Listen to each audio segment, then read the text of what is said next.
There has been a superb response to the series of videos I recently made with Phil Cavell about heart health. So much so that I've decided to publish the whole of the original interviews for those of you who want the unexpurgated versions. I'm releasing these as video and as audio podcasts because I think they're actually more digestible in audio format. Great for a commute or a long drive. But we are all different, so this is the video version. The next one will be the full interview Phil did with cardiologist Dr. Nigel Stevens, although, to be fair, most of that was included in the two-part video already released. This one is my interview with Phil Cavell, and you definitely have not heard or seen all of it.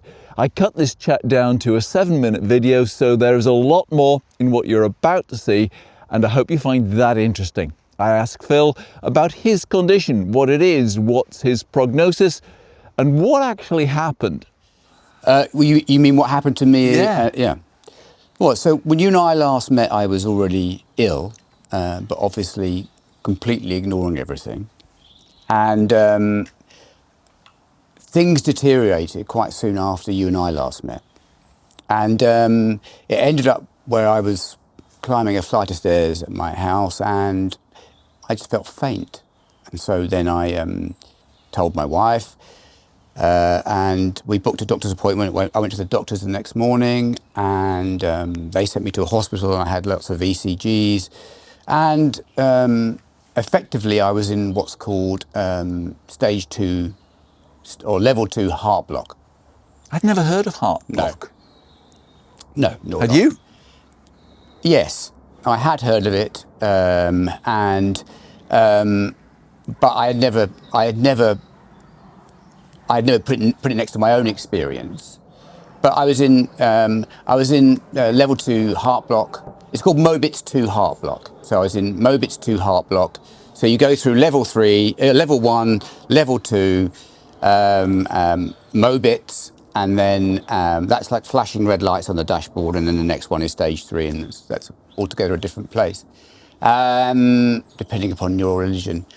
So, yeah, I was in stage 2, and eventually got kind of taken to A&E, and then put straight in cardiology, and yeah, I was in heart block. My pulse was 24, my blood pressure was 80/50. It probably wasn't a lot different from when I saw you, actually. I don't know where I was then on that cascading scale, but probably not far from that. And this is serious. I mean, you've ended up with surgery. It's potentially serious, yeah. 30, 40 years ago, I don't know, but you'd probably, that's, they send you home and, it's the quiet goodbye.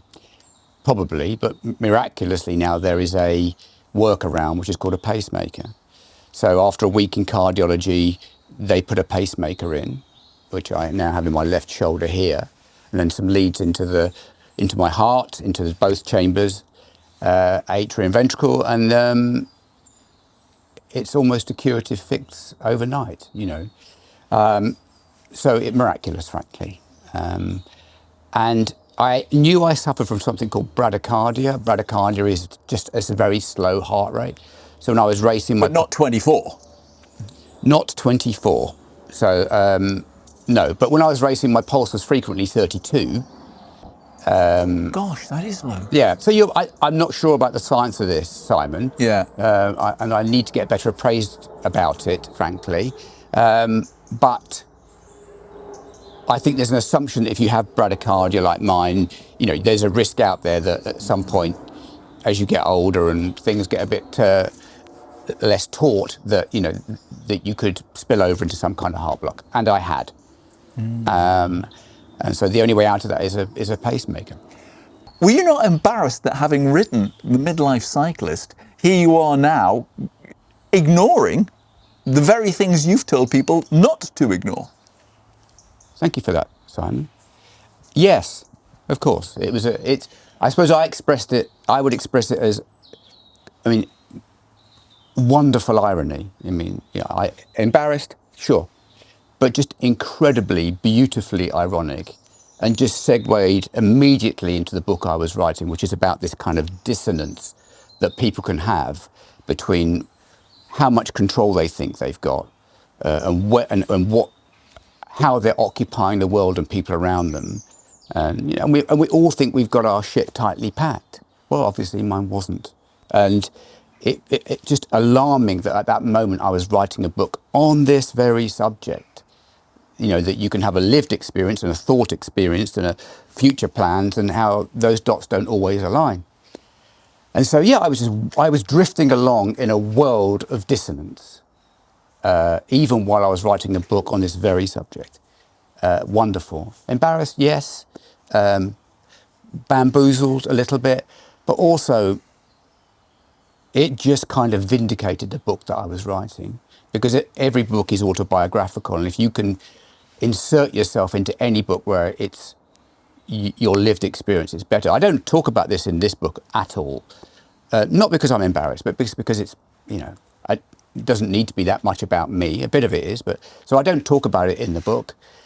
But the fact that it was there is amazing. Were you angry that your body had let you down after years of racing and all this sort of stuff? Was I angry about my body had let me down? No, I was frustrated a little bit. I kind of knew this was out there at some point, in a way. Part of you knew? Yes, some part of me knew. Nicely put. That's right. Some part of me knew that there was a jeopardy out there for me with this. I'd had arrhythmias. I had this very, very slow heart rate, and still had a very, you know. So yes, I knew that was out there, but I had taken steps to ameliorate it. I had completely cut out alcohol. I tried to de-stress my life, and I tried to do all the things you should do: sleep better, vegetarian, you know. Yeah, don't drink, don't smoke. I'm a vegetarian. Don't bother coming to one of my parties. You know, I was trying to do everything I could. You know, so yes. What was the question? Tell me why you wanted to record this interview with Dr. Nigel Stevens, who you've been seeing as well as your NHS cardiologist. That's right. So Nigel, you know, Nigel is my... I mean, who is he?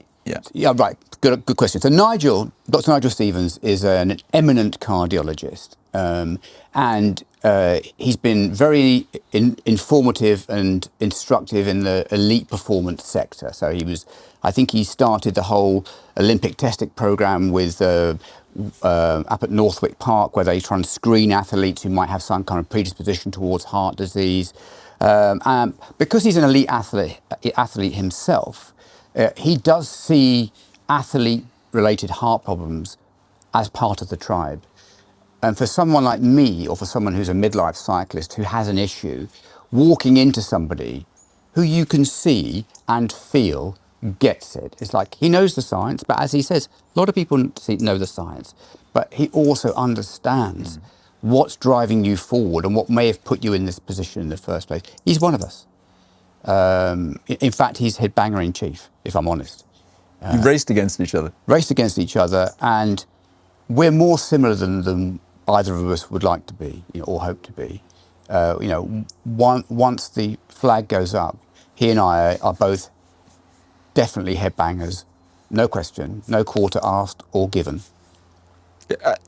You started the interview with him talking about sharks, which might seem a bit strange to some people. So explain the idea that came into your mind, the simile, or, yeah, simile. Sure.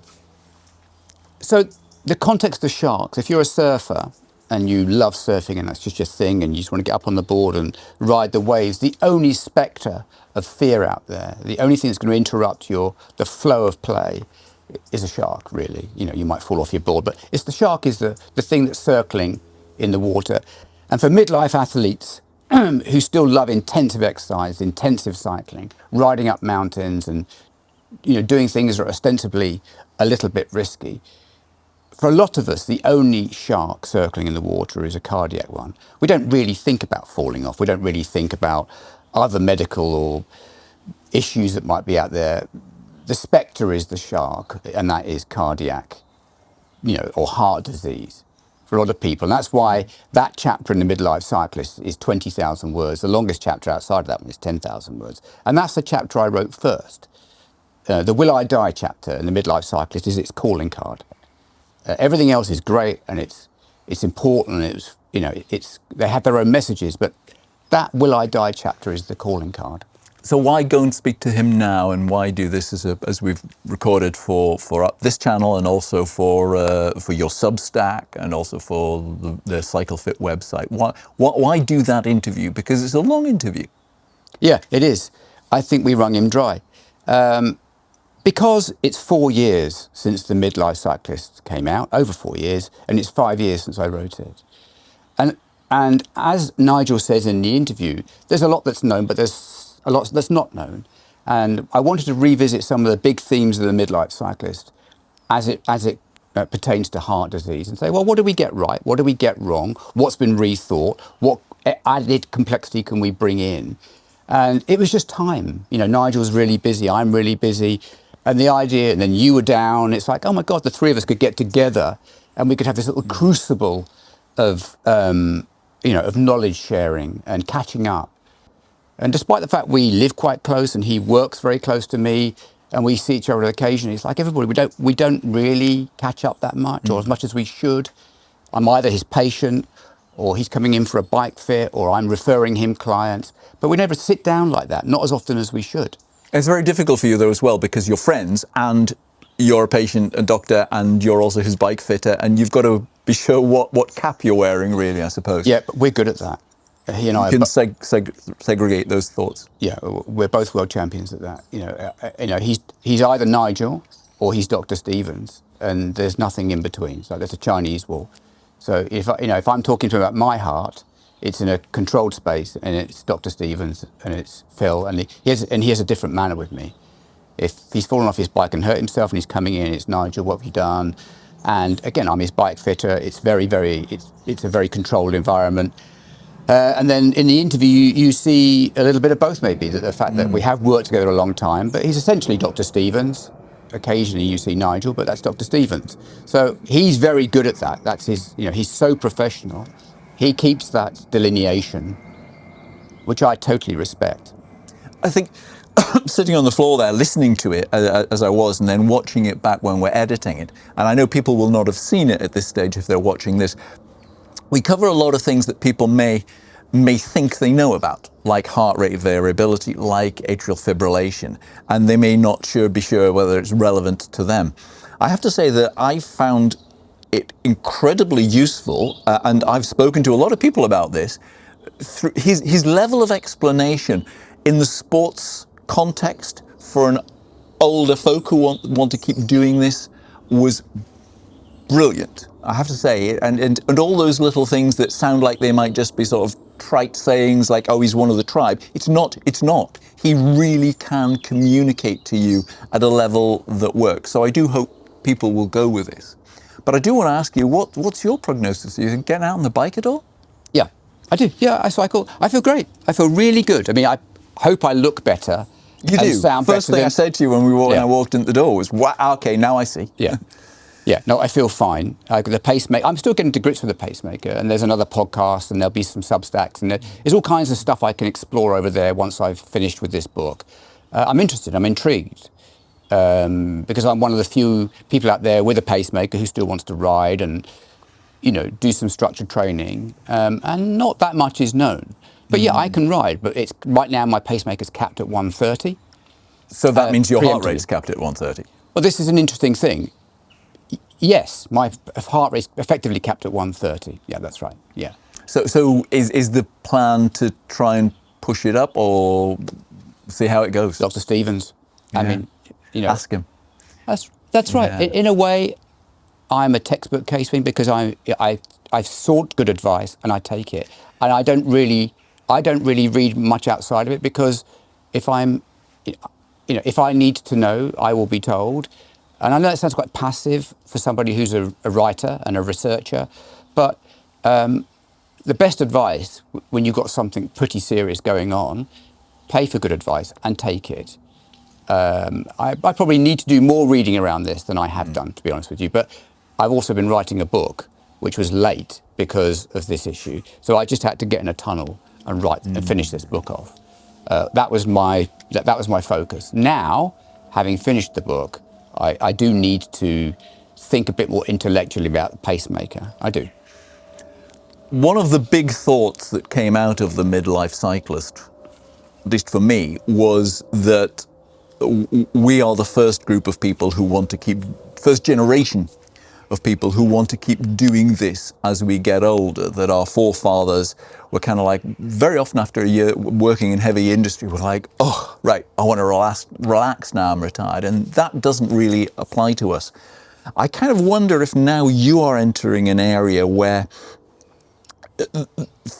things will go wrong. Things have started to go wrong with me. Things have gone wrong with you.